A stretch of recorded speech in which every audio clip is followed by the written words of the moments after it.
Доброе утро, дорогие зрители! С вами программа «Утро Якутии». Начинаем этот день вместе. Сегодня в выпуске очень много всего интересного и полезного, но главное – погода, которая удивит и как к ней подготовиться. Главные новости за чашкой кофе и немного утреннего настроения. Кстати, сегодня одна не просто так. Руслан у нас на просторах города и скоро расскажет нам интересные новости. Не только интересные, но и очень содержательные, потому что будет беседа с археологом. В общем, все увидим своими глазами. Ну, а начнем наш эфир с завораживающим полетом парапланеристов. Кадры, снятые в Кемеровской области, Шерегеше. На них парапланерист Александр Орлов и гимнастка Анжела Кулагина. Девушка выполняет сложные акробатические элементы без страховки, удерживаясь лишь на стропах высоко над бескрайними лесными просторами. Как сообщают источники, на съемку потребовалось 3 попытки. Первые 2 дубля сорвались из-за непогоды. Однако на этот раз опытный пилот и чемпионка мира блестяще справились с задачей. Смотрим.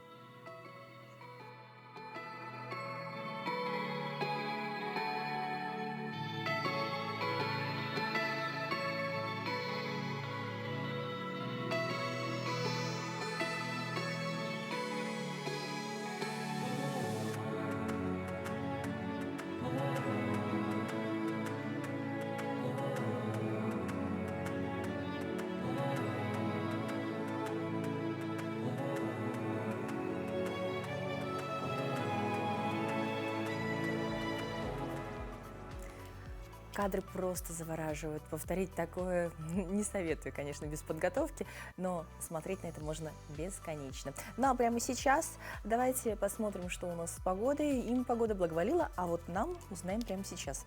В центральных районах плюс 16, плюс 23, заречной группе 16-24 выше 0, в южных 14-18 градусов тепла, в Вилюйской группе 16-23 со знаком плюс, в Нижнеленске 10-21 градус тепла, в западных 18-23 выше 0, в Колыме и Дигерской группе Лусов плюс 3, плюс 22, в Янске 6-18 со знаком плюс, ну на северо-западе плюс 5, плюс 15. Ну, в целом, пока погода не жарко, но вполне приемлемая для того, чтобы комфортно себя чувствовать. В Якутске в 6 часов утра температура воздуха 15 градусов тепла, атмосферное давление 737 миллиметров ртутного столба, ветер северо-восточный 3 метра в секунду.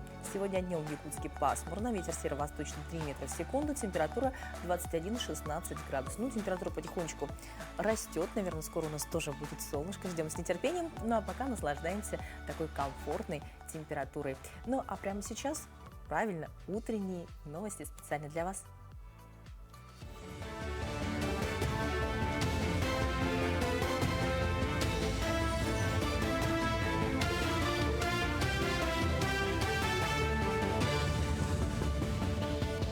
Доброе утро, Якутия. Далее блок новостей. Совет Федерации готовится упростить использование материнского капитала для покупки жилья в ипотеку. Законопроект, который сенаторы рассмотрели вчера, снимает ряд обременительных требований, которые затягивали сделки и вынуждали семьи продавать недвижимость по заниженной цене. Сейчас семьи, использующие маткапитал для погашения ипотеки, обязаны наделить всех членов семьи, включая детей, долями в приобретенном жилье до его продажи.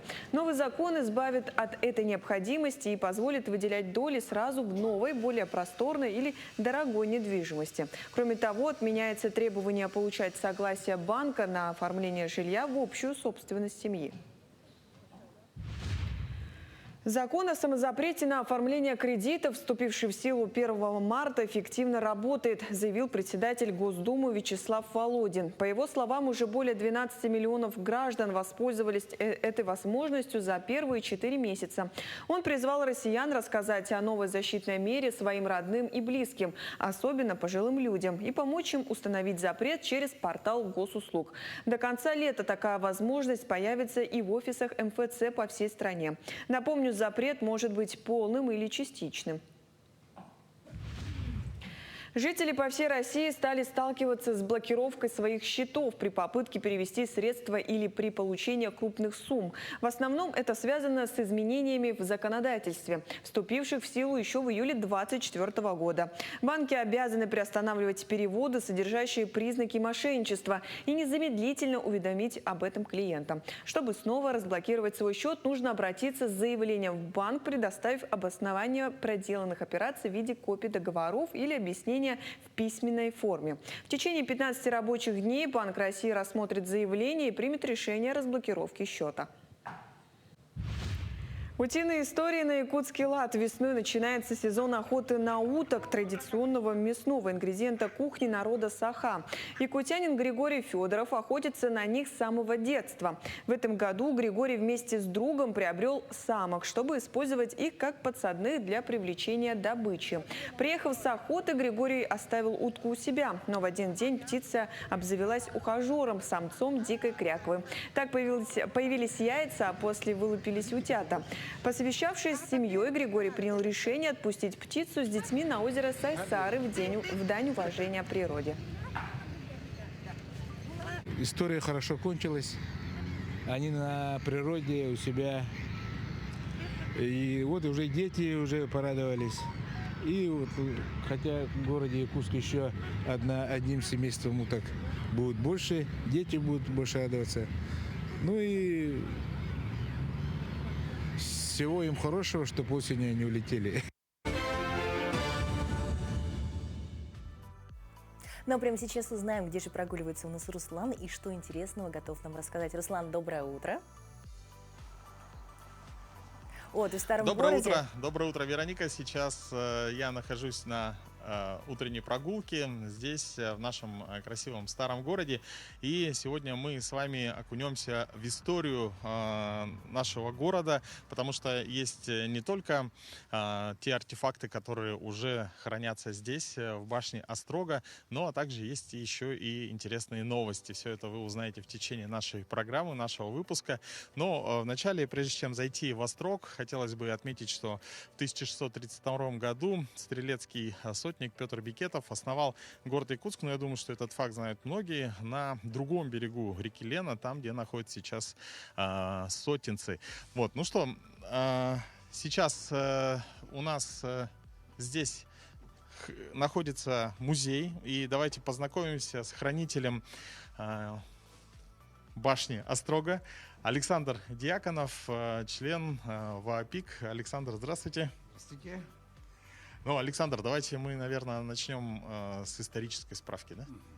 Но дело в том, что, как вы уже сказали, дело в том, что именно вот эта башня, надвратная башня, термин у нее такой архитектурный, то есть это надвратная башня Якутского Острога. Дело в том, что именно в период обострения Албазинского конфликта на Дальнем Востоке именно в 80-х годах было решение об укреплении города Якутска. В тот момент, когда уже, собственно, город Якутск Якутском назывался, он был уже на территории Долины Примада. И, собственно, вот этот острог в 80-х годах, когда вот датируется, собственно, наша башня, она была построена вот по нынешним улицам Петровского и Каландаршвили, и там у нас улица переулок Марка Жиркова.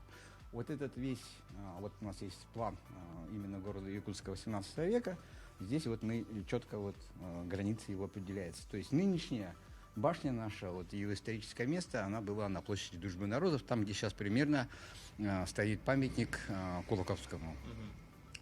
Так, и самое-то главное, именно то, что, наверное, самая горькая историческая утрата нашего города Якутска в 2002 году, в канун дня рождения города Якутска исполнилось 370 лет, башня наша надвратная, то есть ее подлинник, она имела очень большое историческое, архитектурное значение для всего Советского Союза, то есть эта башня была в советский период памятником союзного значения, уже современная Россия, она была памятником федерального значения, она, к сожалению, у нас сгорела на территории Краеведческого музея. Но так как он является историко-архитектурным символом города Якутска, в 2002 году как раз именно руководил городом Якутском Илья Филиппович Михальчук, который вот в данный момент как раз гостит у нас в городе Якутске, было решение ее воссоздать уже по мирным чертежам известного архитектора Александра Викторовича Ополовникова. Дело в том, что в 1981 году как раз Ополовников, будучи работая тогда в Якутской АСР, ему доверили как раз этот объект именно реставрировать на территории Краеведческого музея, и поэтому вся документация, мирные чертежи остались именно в Якутске. На основе этих документов эта башня была воссоздана уже не на территории Краеведческого музея, к сожалению, а вот здесь как раз именно на территории старого города, когда сформировался, собственно, этот комплекс. Вот такая вот история. Ну, и я уже тоже отметил, что сейчас, в данное время, Якутский острог, он является в том числе и хранителем истории, да, то есть здесь это музей полноценный. Можем, наверное, пройтись и показать Конечно, артефакты, которые находятся сейчас здесь. У нас полностью экспозиция, она посвящена, собственно, истории нашей надвратной башни. Дело в том, что вообще остатки Якутского острога, Якутского Кремля, в том числе, осталось огромное количество фотоматериалов. Дело в том, что именно в тот период, да, буквально до 60-х годов, наверное, главным историческим объектом и главной достопримечательностью города Якутска была как раз эта башня. Поэтому любой путешественник, любой командировочный, который приезжал, имея фотоаппарат, он, конечно, в советский период это фотографировал. Поэтому фотоматериалов очень много осталось. Еще самое-то главное, что именно еще с периода там, первой Камчатской экспедиции, второй Камчатской экспедиции, когда у нас был академический отряд Академии АНАУ, тогда это первая Академия наук, то есть она сейчас единственная Академия наук России, при содействии Петра I, тоже она была очень отлична. То есть все дореволюционный период эта башня была главным историческим и главной достопримечательностью нашего города Якутска. Вся вот наша экспозиция, все артефакты, которые здесь у нас представлены, это самое главное, что это все находки наших обыкновенных горожан. То есть это все находится на дачных участках, то есть все с территории долины Туймада. Если потом вы подниметесь на второй этаж еще, со временем там у нас есть прекрасная коллекция православных крестов, которые также были найдены на всевозможных земляных работах, они были найдены, и, соответственно, наши друзья, горожане, они нам приносят и все это рассказывают. Дело в том, что, вот, допустим, даже вот те жернова, они были подарены хатасским краеведам. Надо понимать, что южная часть долины Туймады, она как бы была связана абсолютно с городом Якутском. Это было как бы, те наследия, которые обеспечивали город Якутск продуктами питания, то есть мясо, молоко. И вот это у нас ручные жернова. Это тоже подарок. Это мы датируем его середины 19 века, эти жернова.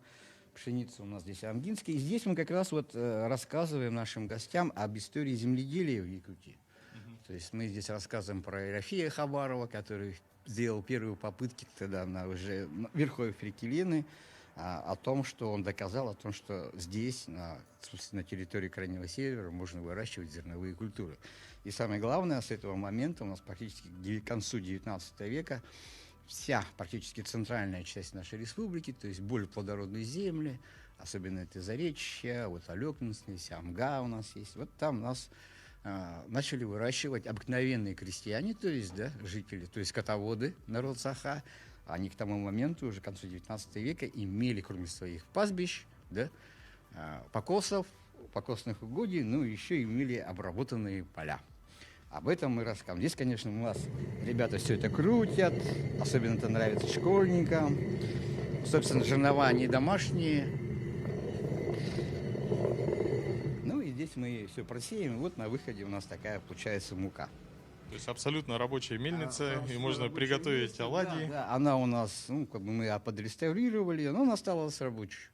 Вполне возможно, что где-то у нас, наверное, в республике жернов очень много. Практически, если вы поедете в любой музей, а вы об этом знаете, Руслан, да? В любом музее, везде в экспозициях лежат вот такие вот круги от жерновов. Это доказывает о том, что вот мы были, собственно, земледельцы. Вообще, расцвет сельского хозяйства, конечно, был в Советском Союзе, это 70-е, 80-е годы прошлого века. Александр, да, у нас в рамках нашей программы все невозможно осветить, конечно, посмотреть. Да. Друзья, я напоминаю, что музей открыт, да, всегда можно гостей нашей столицы, жителей нашего города, республики приглашаем посмотреть это своими глазами, помолоть муку. Да. Но сейчас мы говорим о том, что находится здесь. Это уже такие устоявшиеся артефакты, да, а буквально через некоторое время у нас будет второе включение, где мы расскажем о новинках, о новых археологических находках, и я думаю, что это будет очень-очень интересно нашим телезрителям. И, друзья, хотелось бы пожелать вам доброго утра. Вероника, тебе слово. Спасибо большое, Руслан. Это очень интересно. Прям погрузились в историю.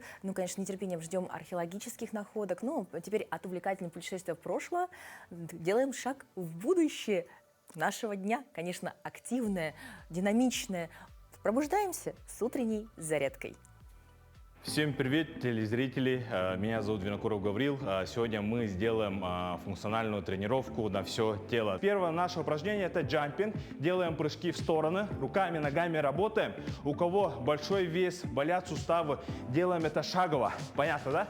Давайте 20 повторений. Поехали. Раз, два. На верхней точке обязательно выдыхаем. Выдох. Выдох. Если мы не дышим, то идет кислородное голодание, головокружение, поднимается давление. Это у нас не должно быть, обязательно дышим правильно. Выдох, выдох, выдох, выдох. Если устали, не останавливаемся, подключаем шаговые движения. Давайте еще 5 раз. Раз, два, три, 4, 5. Супер. Так, шагаем на месте, пятками не касаемся. Мы тренируемся всего 5 минут, да? Из-за этого побольше движений. Наша цель – это поднять пульс, тогда у нас запускается жиросжигание. Далее, наше второе упражнение. Мы руки поднимаем вверх и поочередно коленями касаемся. Лево, право, лево, право. Всего делаем 20 повторений. Приготовились? 3, 2, 1. Начали. Раз, два, 3, 4. Когда колени поднимаем, мы напрягаем пресс. Пресс. Напрягаем хорошенько. Когда касаемся, выдох, выдох, выдох, выдох. Все максимально грамотно делаем. Все молодцы. Тренируемся спортом. Утренняя зарядка, она самая заряженная. Давайте 5 повторений делаем. Раз, два, 3, 4, 5. Супер. Сделали вдох и выдох. На месте шагаем. Пятками не касаемся пола. Так, следующее наше упражнение – это бёрпи, да?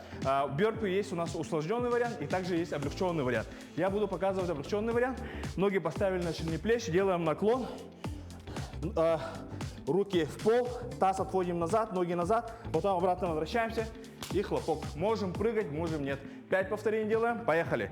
Наклоняемся, ноги назад, колени к себе и прыжок. Раз, ноги назад, колени к себе. В этом упражнении у нас подключаются все мышцы, руки, ноги, спина, пресс. И последнее давайте, колени назад, к себе и выдох. Супер. Все вместе сделали вдох и выдох. Не останавливаемся, ногами, руками работаем, успокаиваемся. Вот. И у нас сейчас будет последнее наше упражнение. Это у нас глубокие приседания. Что мы делаем? Ноги поставили на ширине плеч, носки на 45 градусов, колени в сторону, да?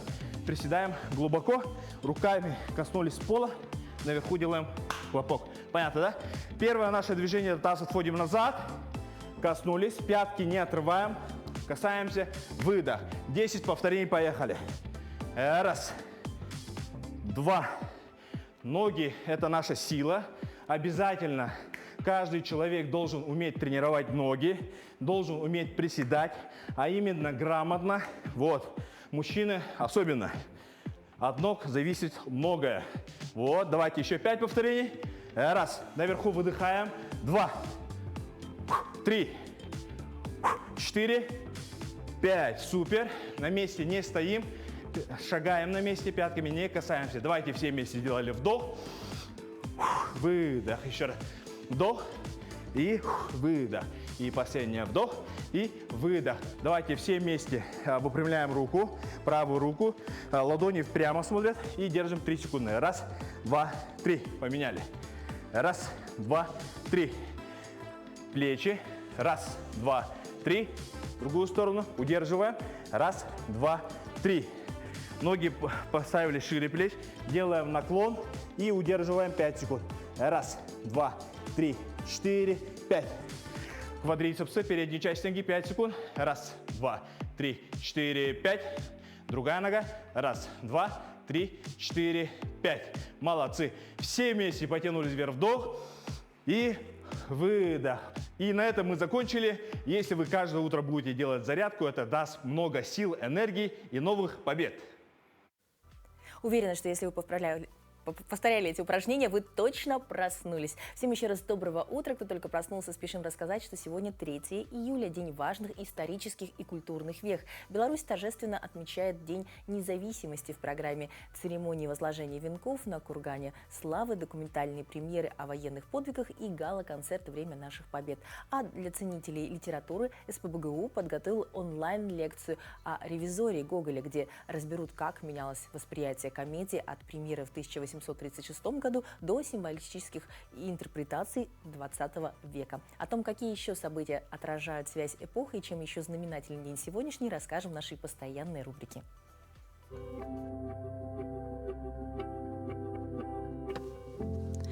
На календаре 3 июля. Сегодня День ГИБДД МВД России, День образования Республики Алтай и Республики Хакасия. По народному календарю Мефодий Перепелятник. На Руси к этому дню на полях поспевали хлеба, и на них слетались перепела. Поэтому у охотников начинался период легкой охоты. Приметы. Если над озимым хлебом носится паутина и летает мошкара, значит, где-то рядом затаилась птица. А вот там, где перепелиный свист слышнее всего, успеха можно ожидать менее всего. Это день в истории. 1608. Основан форт Квебек. 1830. Началась оборона Гагры в ходе Кавказской войны. 1885. Карл Бенц провел первые испытания своего автомобиля. 1916. Состоялся суд по делу о катастрофе лайнера «Титаник». 1944. Минск освобожден от немецко-фашистских захватчиков. В этот день родились Митрофан Пятницкий, русский советский музыкант, певец, фольклорист, собиратель русских песен. Франц Кафка, немецкий писатель. Зинаида Райх, русская советская театральная актриса, заслуженная артистка РСФСР. Анатолий Эфрос, советский режиссер, сценарист, педагог, заслуженный деятель искусств России. И Том Круз, американский актер, режиссер, продюсер и сценарист. Именины сегодня отмечают Андрей, Афанасий, Глеб, Дмитрий, Инна, Наум, Николай и Римма. Ну а прямо сейчас перенесемся в мирный, как хорошо, что у нас телевидение, где еще, как не на наших бескрайних просторах и живописных сопках, можно по-настоящему ощутить драйв, силу духа и единение с природой, правильно, на трассах велокросса. Как это было, узнаем прямо сейчас. Это не кадры из экшн-фильма, так выглядит велоспорт по-якутски. Адреналин – верный спутник тех, кто проходит спринт по пересеченной местности. Участников состязаний по велокроссу ожидала 3-километровая трасса. Самый сложный этап – спуск. Здесь местами очень крупная щебенка, поэтому ехать нужно тихо и очень аккуратно. Несмотря на сложности, участники разгоняли здесь до 60 км в час. В принципе, трасса несложная оказалась, но поломка. Блин. Я думаю, что такое, лопнуло. К неприятным сюрпризам на пути Дмитрий Щекалев привык. Мужчина – опытный райдер. Это выдает количество скоростей на его велосипеде – 36 штук. Последние 5 лет мирненец – завсегдатай соревнований по велоспорту. Вот и велокросс на Алмазной долине не стал исключением. Больше участвую в марафонах, то есть на дальние расстояния. Соответственно, по-другому мышцы работают. А сегодня попробовали свои силы в спринте. Честно говоря, как бы вначале, вырвался, а потом немножко дыхалка подвела. Так что будем тренировать и это направление. На удивление организаторов, участники справились с заездом в 3 раза быстрее предполагаемого времени, в среднем за 5-7 минут. Лучшими райдерами велокросса стали Евгения Артемова и Антон Макеев. Ну, трасса-то легкая, все время с горы. Тут главное, в этой трассе главное правильно пользоваться тормозом. Правильно это как? Ну, вовремя тормозить, потому что спуск-то он такой коварный, захватывает же. Ты же вроде едешь, глаза вперед, а трасса-то не очень ровная. Где-то есть щебень, где-то галька. На спуске вырвался вперед, и терпел до финиша. Отличная трасса, гладенькая, спринтовая такая. Вкрутить на скорости, повеселиться хорошо. Соревнования по велокроссу открыли летний сезон на Алмазной долине. И здесь ждут не только заядлых спортсменов. На горнолыжную базу можно посетить с детьми. У нас есть детский Мадагаскар, лабиринт. тюбинг летний. Можно покататься 3 вида горки. Одна прямая, 2 с поворотом. Для пассивного отдыха – домики. Вместимость большого – до 30 человек, маленького – в 2 раза меньше. К ним прилегает мангальная зона, оборудованная жаровней. Посетить горнолыжную базу можно с 10 до половины 8 вечера. Понедельник и вторник – выходные. Узнать подробности можно по номеру телефона на экране. Елизавета Седых, Алена Боровкова, Александр Еремин, медиакомпания «Алмазный край». А мы сейчас возвращаемся к месту, где сейчас находится Руслан. Руслан, еще раз доброго утра. Где ты? Ты обещал нам интересное включение. Да, еще раз доброе утро, Вероника, доброе утро, наши дорогие телезрители, те, кто к нам сейчас присоединился. У нас уже второе включение из башни Якутского острога. Сейчас мы находимся уже на 2-м из 4 ее этажей. И рядом со мной сейчас находится археолог Иван Фролов, тот человек, под руководством которого проводятся сейчас раскопки на территории города Якутска. Иван, здравствуйте. Доброе утро. Ну, я думаю, что прежде чем рассказать про новые находки, давайте мы, имея возможность прямо на макете, показать, что где находится и где именно происходят раскопки. Ну, сначала покажем место, где мы находимся. Это копия башни Острога, проезжая башня, которая раньше стояла на площади возле здания театра и оперы. Да. Вот угловая церковь, это Свято-Троицкий кафедральный собор. Он был деревянный, к сожалению, он погиб в пожаре в 1701 года. В результате того пожара погибла южная стена, большая часть восточной стены. Мы ведем раскопки на территории Якутской крепости в районе вот этой угловой башни, то есть внутри вот этого квадратика. Вот на этой территории. На этой территории нами выявлено 2 постройки, относящиеся к внутренней застройке Якутского Кремля. На макете они не показаны, поскольку на планах эти ранние постройки не отображались. Вот. А макет построен по данным письменных источников и картографических. Поэтому наши раскопки еще и дополняют архитектурный облик. И я надеюсь, что в ближайшее время на этом макете будут дополнены постройки, выявленные в ходе наших работ. Я вижу, что некоторые из них представлены сейчас здесь у нас, да? Да, я покажу некоторые из интересных находок. Например, вот эта чашечка с носиком, это не что иное, как масляный светильник. Сюда складывался фитиль, выводился через носик, наливалось масло, закрывалась крышка и поджигался фитиль. И вот такими масляными светильниками пользовались делопроизводители. То есть они использовали это освещение для составления документации. А вот прежде чем мы продолжим, да, вот когда были найдены вот эти находки? Ну, это находки последних 2 недель. Вот интересная находка, вот эта небольшая пуговица. Интересно то, что она с позолотой. Это мундирная пуговица. То есть такие пуговицы носили офицеры эпохи Петра I. Вот это фрагмент умывальника. То есть сюда была чашечка керамическая, куда наливалась вода. А это носик. Вот так брал человек за руки, опускал, вода лилась, и он использовался. Что интересно, носик оформлен в виде головы лошади. Вот ушки, тут угадывается такой лошадка. А вот это такая вот стопочка, вот здесь должна быть ножка, это тигель. Это для плавки металлов. Используется в ювелирном искусстве. До сих пор мастера традиционные ювелиры используют похожие изделия. И вот в некоторых музеях вы можете увидеть при экспозиции ювелирных украшений традиционных якутов использование вот таких тиглей. Вот это интересные необычные ножницы тоже начала 18 века. Мы здесь видим чашечку. Это ножницы свечные для состригания нагара. Дело в том, что воск стоил очень дорого, он был, как правило, привозной, сейчас его сложно натуральный воск найти. И при гашении свечей, чтобы не уронить огарок, не совершить пожара и собрать воск для повторного использования, вот делались такие ножницы с футляром. Ну и вот интересный у нас фрагмент ружейного замка от фузея образца 1715 года. Интересно, что мы его находим в слое 1712-1717. То есть оружие только принято на вооружение, его только начали выпускать, и оно оказывается в Якутске, что говорит о том, что на защиту Якутского Кремля отправлялись самые передовые военные достижения того времени. Вот.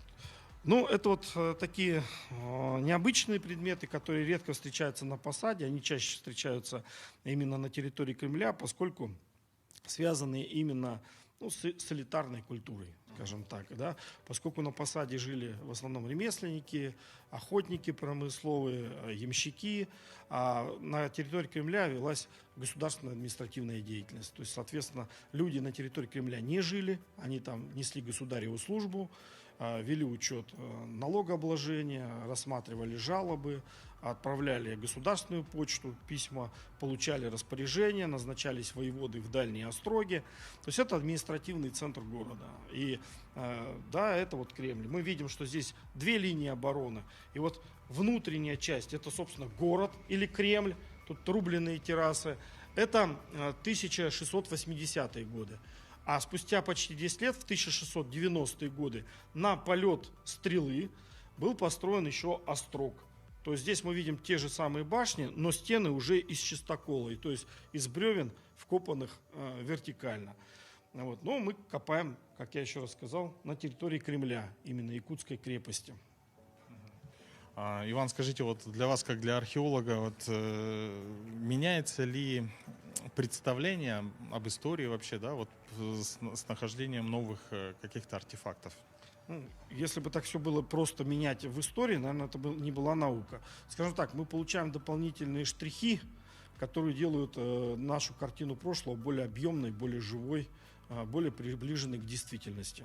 Поэтому мы не меняем, мы скорее дополняем, вводим туда тона, штрихи, которые делают историю более понятной, интересной, более логичной. Что касается, вот раскопки происходят сейчас и будут продолжаться, но вот на каком сейчас этапе или вот как это, на каком слое, может быть, да, историческо-культурном сейчас вы находитесь и что, может быть, планируете еще найти? Я еще раз повторю, мы сейчас разбираем культурные слои времен бытования крепости, это конец 17-го, первая четверть 18 века. Работы в самом разгаре, мы их планируем завершить к середине августа. В середине августа планируем завершить на этом участке.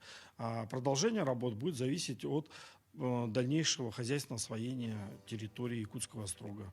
Если оно будет продолжаться, то, конечно, там требуются дополнительные археологические исследования. Вот на вашем опыте, Якутия стоит на вечной мерзлоте, да? Помогает ли это лучше сохранить исторические артефакты? Безусловно, хорошая сохранность органических материалов, кожа, кость, ткани. У нас большая коллекция тканей в этом году. Опять же, берестяные грамоты сохранились благодаря вечной мерзлоте. Тем более чернила – это довольно разрушающийся вид химических элементов. Поэтому именно благодаря вечной мерзлоте и совершено это открытие корпуса берестяных грамот. Иван, большое вам спасибо за очень объемную, интересную информацию, и мы ожидаем еще новых находок, да, и, конечно же, желаем вам успешных раскопок. Спасибо большое, и мы передаем слово нашей студии. Вероника, тебе слово. Спасибо большое, Руслан, очень интересно, погрузились в историю, ждем с нетерпением, конечно, новых открытий. Кстати, Руслан не спросил у археолога, находили ли они при раскопках останки древних животных, но я уверена, что даже если они и находили их, к примеру, собаки в то время наверняка отличались от их современных собратьев. По крайней мере, сейчас собака, как и их хозяева, продвинуты в плане моды, стиля и классных ярких летних фотообразов. На кадрах, которые вы сейчас видите, участники фестиваля в Санкт-Петербурге выгуливают собак, играют и общаются с ними, а после угощают пушистиков лакомствами в специальном ресторане. Также хозяева плавают с питомцами на саббордах. Фестиваль проводится с 2017 года в Санкт-Петербурге и Москве. На площадке проекта организованы благотворительные маркеты и спортивные активности. За все время существования фестиваля в нем приняли участие более 1 миллиона человек. Потрясающие кадры!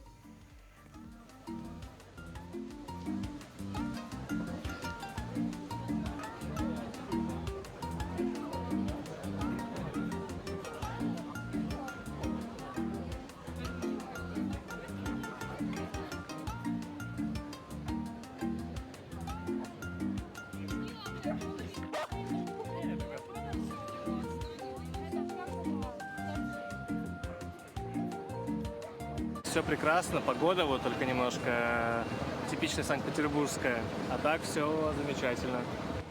Она в целом очень активная, она молодая, ей 2 года. Поэтому ей нужно играть со всеми, общаться. Все спрашивают про какие-то там, где покрасил собаку, где там какое-то находится место, еще что-то. И все как-то общаются между собой, так или иначе, фоткаются, с другими животными фоткаются, ну или просят тебя сфотографировать их. Ну, конечно, все общаются. Ну, потрясающе, я бы тоже пообщалась. Такие все яркие, необычные, каждый просто звезда.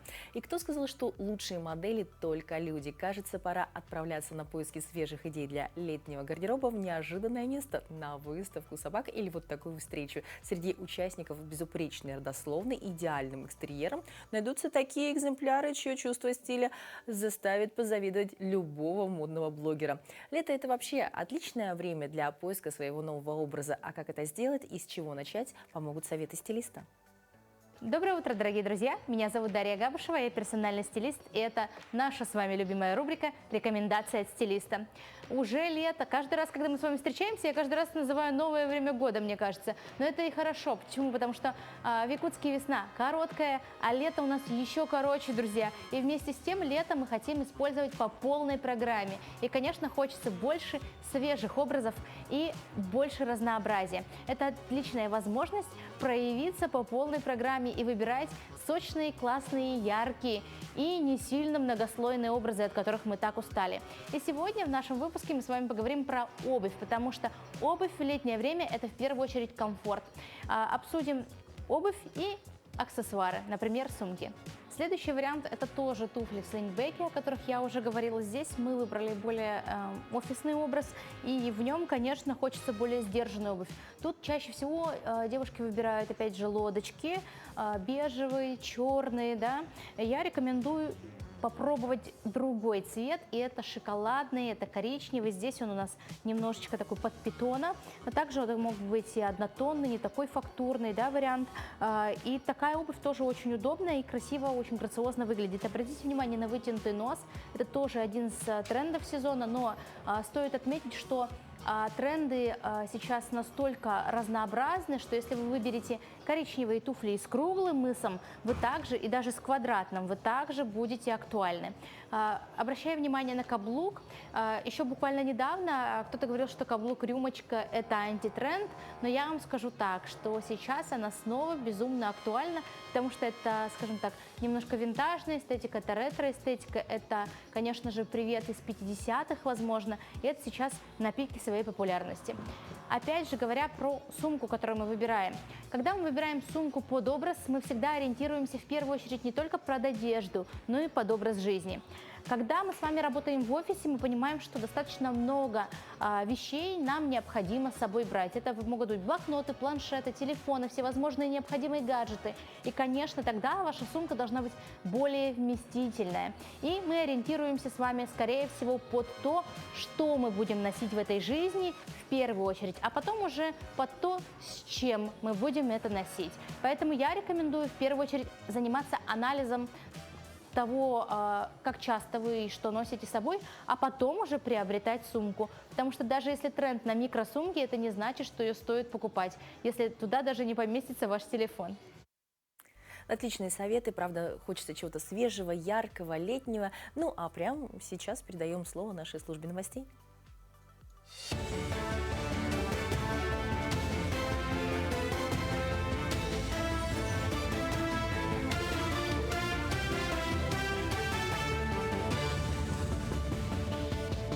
Мы продолжаем говорить о самых заметных событиях этого утра.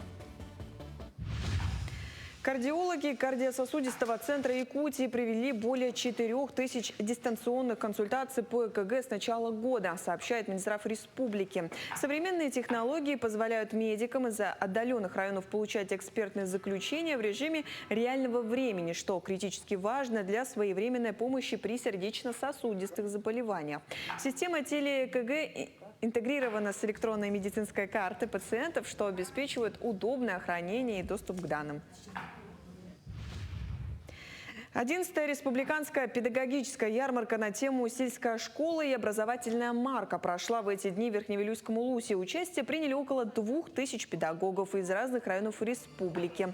Проводилось множество конкурсов, круглые столы, дискуссии, курсы повышения квалификации. В 17 площадках организовали стендовую защиту инновационных образовательных программ. Более 90 фильмов поступило на 3-й сезон всероссийского конкурса «Дальний Восток. Земля приключений», сообщил инициатор проекта полпред президента ВДФО Юрий Трутнев. Кинематографисты со всей страны представили на суд жюри свои работы о захватывающих путешествиях по Дальнему Востоку и другим регионам России.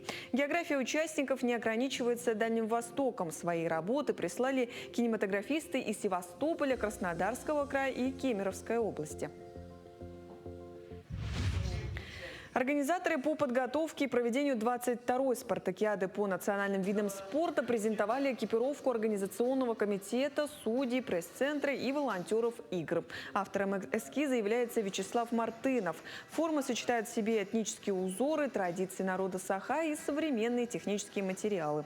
Каждая из них выполнена в едином техническом ключе, который отражает философию игр.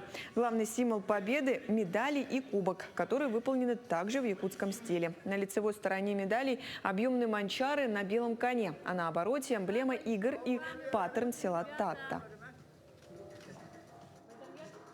Мы придаем большое значение этому событию. Это не только спортивное мероприятие, но и это культурное событие в общественной жизни нашей республики. Национальные виды спорта являются частью нашей общей истории и культуры.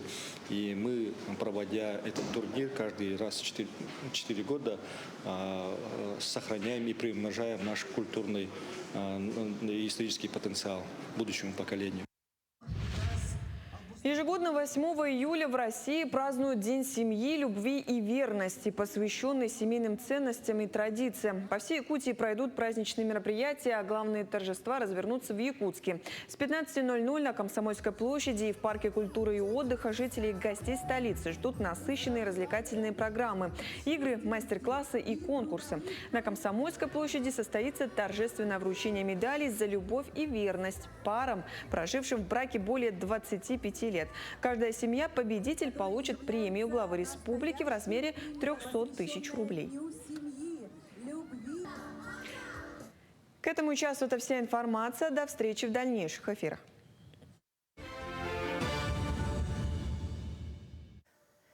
Ну а прямо сейчас мы поговорим о здоровье. Сегодня у нас в гостях Саргалана Титова, врач-методист Республиканского центра общественного здоровья и медицинской профилактики. А говорить мы будем о диспансеризации. Доброе утро. Доброе утро. Светлана Вячеславовна, ну диспансеризация, чем она отличается от обычного медосмотра? В чем глобальная разница?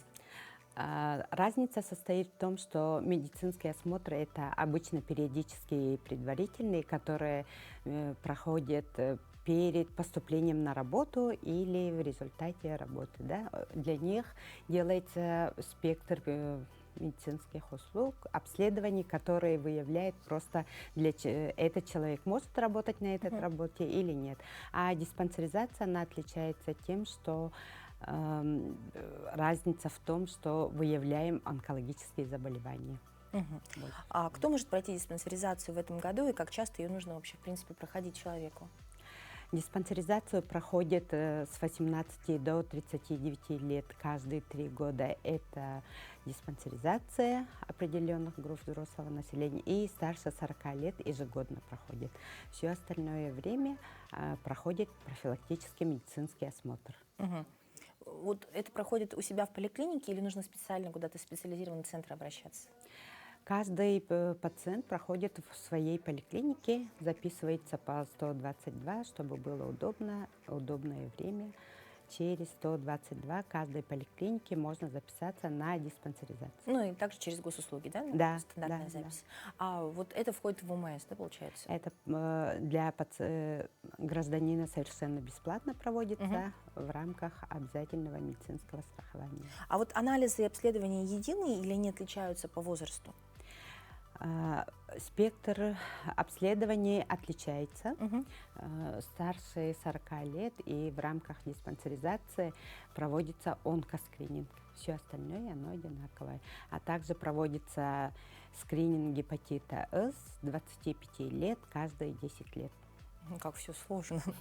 Как быстро можно пройти диспансеризацию? Можно ли уложиться там в один день, например? То есть выбрал день, когда у тебя выходной на работе, прибежал и быстренько прошел, или нет? Да, мы понимаем, что сейчас время очень важно, поэтому, как я уже говорила, запись проводится по записи, удобное для гражданина время. И да, совершенно за один день можно пройти все обследования. И удобное время врач пригласит, чтобы огласить все результаты обследований. Ну, а вот есть какие-то, может, очереди на месте или там вообще Нет, сколько времени? очередей не бывает. Не бывает. Только строго сейчас по записи, в свое время, да, подходите. А также работают все поликлиники Республики Саха-Якутия, работают до вечернее время и в субботу. И в субботу, да? И в субботу тоже принимает по диспансеризации, чтобы была хорошая доступность для работающего населения. А все ли болезни можно выявить с помощью диспансеризации? Основная цель диспансеризации – это выявление заболеваний, которые вызывают в нашей стране большую смертность. Это онкологические заболевания, заболевания сердечно-сосудистой системы и болезни органов дыхания, а также сахарный диабет. Вот сейчас говорят, что эти заболевания молодеют прям вот в последнее время, да? Да, это группа заболеваний, которая называется хронические неинфекционные заболевания, которые вызывают наибольший процент, к сожалению, инвалидности и смертности. Насколько серьезно вообще нужно к своему здоровью подходить и начиная с какого возраста контролировать возможность их возникновения? Вообще диспансеризация проводится с раннего детства в нашей стране, а вот для взрослых с 18 лет и да, все должны проходить ежегодно профилактические мероприятия. Какие изменения в программе диспансеризации в этом году? То есть она же как-то модифицируется с учетом Да, статистики? конечно. Но с прошлого года, еще раз повторюсь, у нас диспансеризация добавилась, диспансеризация по оценке репродуктивного здоровья мужчин и женщин с 18 лет до 39 лет, которые хотят иметь детей, здоровое население, здоровых, чтобы беременность протекала без патологии и иметь здоровых детей. К сожалению, и такие заболевания, как бесплодие среди женщин, также среди мужчин очень высока. А также конца прошлого года также диспансеризация и диспансерное наблюдение за пациентами хроническими неинфекционными заболеваниями проводится на рабочем месте. Работодатели заключают типовые договора с поликлиникой по территориальности, где находится вот эта организация. Да? И для работников проводится диспансеризация, диспансерное наблюдение на рабочем месте, не отходя от работы. То есть приезжает прямо? Да, мобильная медицинская бригада приезжает в вашу работу, и для работников и работодателя это совершенно бесплатно, также в рамках обязательного медицинского страхования. Там, наверное, зависит от количества штата, да? То есть для одного человека вряд ли приезжать. Да, типовой договор заключается для того, чтобы сделать график и удобное для работодателя время подходить на... А если нужно дальнейшее, более глубокое обследование после диспансеризации, потому что что-то выявили, как быть тогда? В результате диспансеризации выявляются факторы риска возникновения вот этих неинфекционных заболеваний, а также, если выявились неинфекционные заболевания, пациенту предлагается в этом году еще новшество, хочу отметить, в нашем городе и по всей республике работают центры здоровья, которые занимаются именно коррекцией факторов риска. Таких пациентов берут на диспансерное наблюдение и периодически их вызывают, делают обследование, которое более углубленное, да?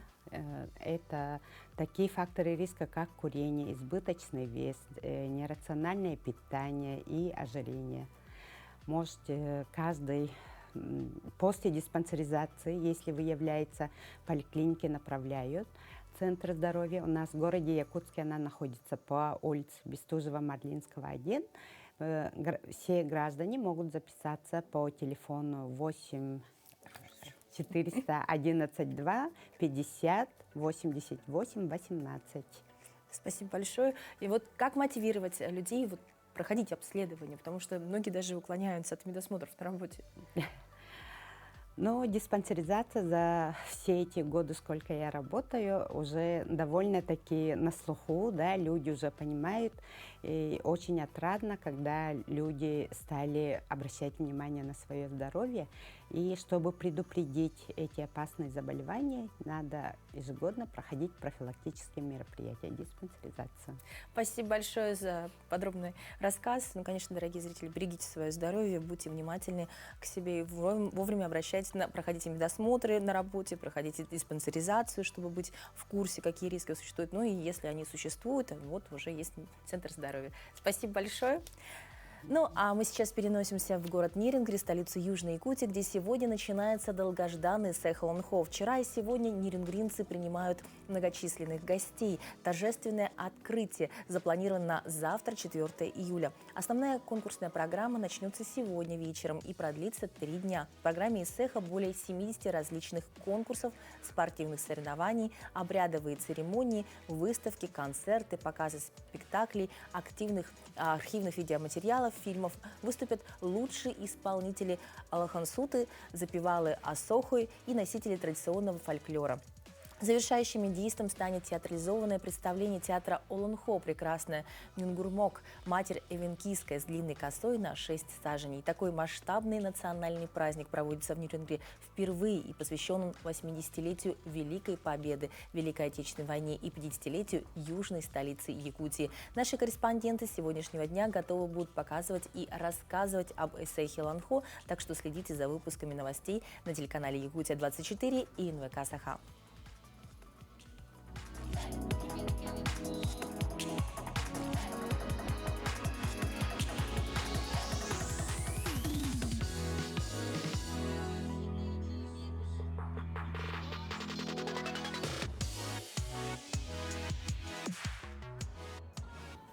Вот такие уникальные кадры репетиции мы уже увидели. С нетерпением ждем, какое будет красивое открытие. Оставайтесь вместе с нами на Якутия-24, НВК Саха. Всем доброго утра, отличного дня.